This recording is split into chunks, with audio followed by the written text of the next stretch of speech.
Hey, Tony Gassins here, just popping in. A little quick video. Let me see. I got some time to my next coaching session.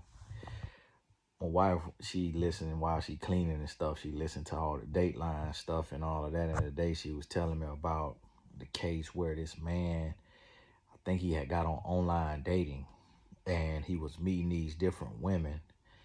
And this one woman he was with for 4 years, she found out about another woman.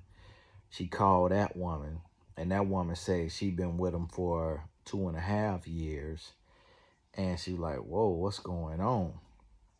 And then the lady, she wasn't feeling all too well a little bit later, and she went to the doctor and got a test done. Now these ladies in their 50s and 60s doing online dating, and they meet this guy, and he's like that olive skin tone, slender face, look like he's Hispanic, but it kind of almost looked like a Hispanic Italian guy, so he looked like, Rico Suave, Rico Mente, Casanova.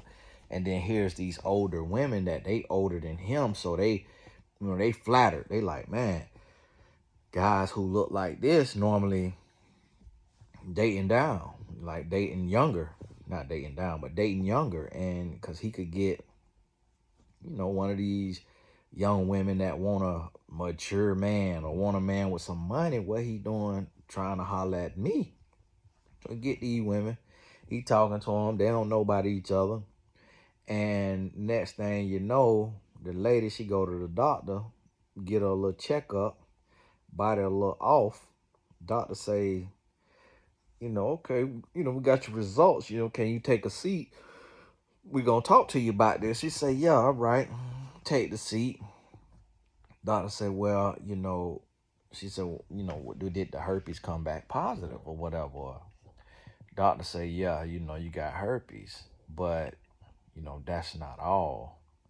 You also tested positive for HIV.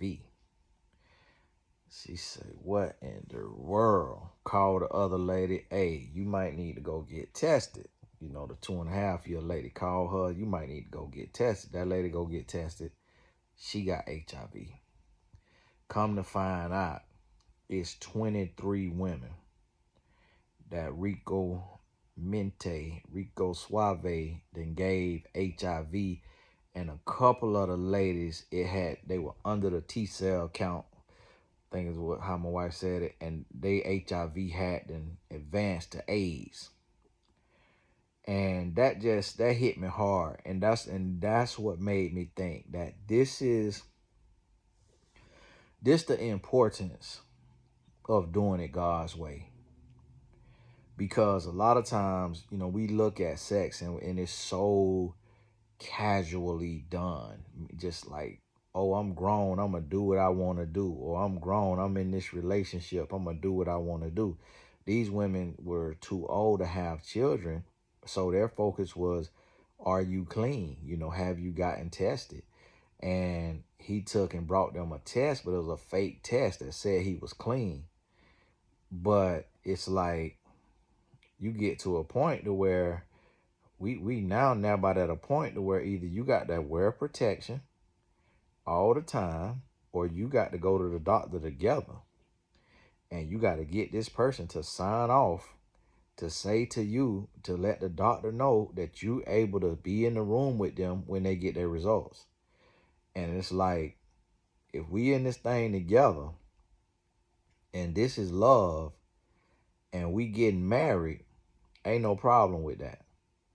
If there's a problem with that, and this is the thing that women do, and some men may do this as well, but what women will do is women will have the sense, will have common sense to say, let me ask this man, have he been tested? Because if we're going to be sexually active before I go there, let me see if he been tested. And then we'll have the common sense to want to see the test. And then we'll have the common sense to say, well, I want to go get tested together. And both of us be able to hear the other person's results. And you're going to get pat on the back by the doctor, and the doctor going to say, I really commend y'all for doing this because this is very, very responsible. Now, this is not foolproof because one of you could go sleep with somebody tomorrow and catch something. So this is something you want to stay on top of. And this does not mean that you should not use protection just because both of you see that both of you are clean, because someone could step out unprotected, catch something, and then you catch it. So I still recommend protection. That's what the doctor going to tell you. And a woman could have the sense to do that, but then when she say that, the man get offended. He get offended, he get defensive, he may get offensive. And the woman is like, I don't want to run off a man. I don't want to run him off by making him uncomfortable or what have you. And that's the mistake that women make. You can't make a man that wants you uncomfortable with questions, with legitimate requests. You cannot make a man that wants you uncomfortable. The only time a man gonna get uncomfortable is when he don't want you or when he has something to hide. So look at these women. 23 women. These women hadn't lived their whole life. Hadn't made it through their whole life. Someone was widows, some was divorcees. They hadn't made it through their whole life disease free. Get this man that really to them looked too good to be true.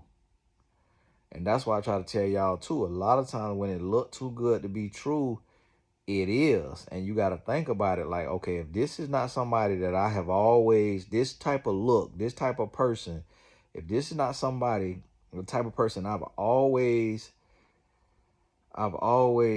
attracted, then I just thought about that because one of my mentees said that to me the other day. Man, I might need to talk to my dog about that. But if this is somebody I have not always attracted, then what is going on? Like, why now? How is this all of a sudden happening? And then you got to start to really process it. Not to say that you don't deserve, but you deserve character. You deserve integrity. You deserve to be treated right. How somebody look ain't got nothing to do with what you deserve. In the sense of, don't feel like because you God's child, you deserve somebody that's gonna make you, throb in the pants or got you, leaping for joy just because of how they look. That ain't, God ain't got nothing to do with how somebody look. That's based on your lust. You deserve to be treated right. So you want to look into this thing here and make sure on that end, everything is on the up and up. And so think about this. So for one, I can't remember if it's online dating or not, but for one, you got to be aware of that. Two, you got to be mindful and you got to be thinking about, okay, boom, let me see. All right. Let me see with this here. Is this a fit? And then you got to say, what does God say?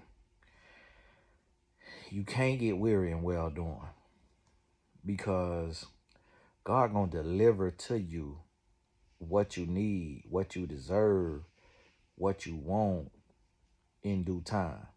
You can't get weary in well doing. When you get weary in well doing, meaning you living abstinent, you not fornicating, and you start to get weary, that's what the devil wants. It's a trick of the enemy. He gets you weary, he break you down to get you to go fall into sin, because when you fall into sin, that's when he gonna cost you. Awesome. Thank you, babe. And so think about that thing, because there's so many times I done got on the phone with somebody. Is it heated up, baby? I just got it. You just got it? Yeah. Okay. So many times I done got on the phone with somebody and they said, Tony, and they crying, I've been celibate, abstinent for 2 years, 4 years, had sex and boom, caught herpes. Had sex and got pregnant. Had sex and got this. And it's like, you see that? It's not me. I hate to say it like this because I don't want to say it the wrong way, but because I don't know how Apostle Paul said, but, and I say this to myself, but what I mean to say is that's what you get. Hate to say it like that, but that's how we got to take it. We got to look at it like, you know what? I deserve this because I did what God told me not to do. And when you do what God tell you not to do, the Bible tell you the wages of sin is death. So if you do not live right and do the right thing, you eventually are going to pay a price. Might not happen on the first time, might not happen on the 10th time, but if you keep taking your grace for granted and you keep living wrong, you're going to pay a price. So, hey, it's Tony Gaskins. God bless you. We'll be in touch. My wife came home, brought me something to eat, and I done burnt all these calories. They ain't ate nothing all day. Got to go. God bless you. We'll talk soon.